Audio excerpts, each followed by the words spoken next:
300 manatdan 500 manata qədər bizi cərimə gözləyir. Odur ki, hər kəsə salam. Bugünkü dərsimizdə sizlərə statistik hesabatların bir növü olan 4 nömrəli əmək statistik hesabatını izah edəcəm. Bu sayta daxil olduqdan sonra biz e-xidmətlər hissəsindən statistik hesabatların təqdim edilməsi hissəsinə keçirik. Tapırıq əmək statistikası. Bura daxil oluruq. Əmək statistik hesabatının müxtəlif formaları qarşımıza çıxır. 4 nömrəli əmək statistik hesabat. Bir məsələni diqqətinizə çatdırım. Kiçik, orta və iri sahibkarlıq subyekti bu hesabatı aylıq olaraq təqdim edir. Mikro sahibkarlıq subyektləri isə bu hesabatı rübli olaraq təqdim edir. Əmək haqqı cədvəlinə baxsaq görək ki, bizdə cari ayda əmək haqqı hesablanması baş verir. Məhz buna görə də biz bu hesabatı doğru şəkildə, düzgün şəkildə təqdim etməliyik. Diqqət etməli olduğumuz digər məqam isə İnzibati Xətalar Məcəlləsinin 389-cu maddəsidir.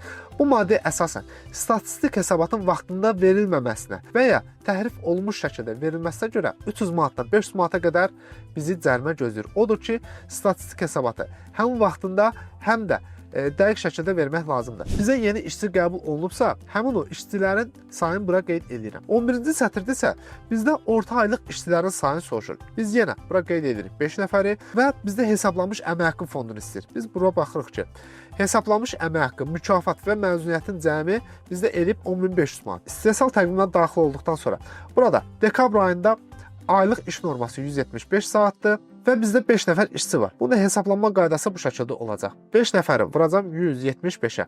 Lakin burada bundan başqa biz həmin o hesabatı PDF formasına çevirib öz kompüterimizin daxili yaddaşında saxlamamız tövsiyə olunur. Bu və ya bunun kimi digər faydalı videoları qaçırmaq istəmirsinizsə, səhifəmizi izləməyi unutmayın.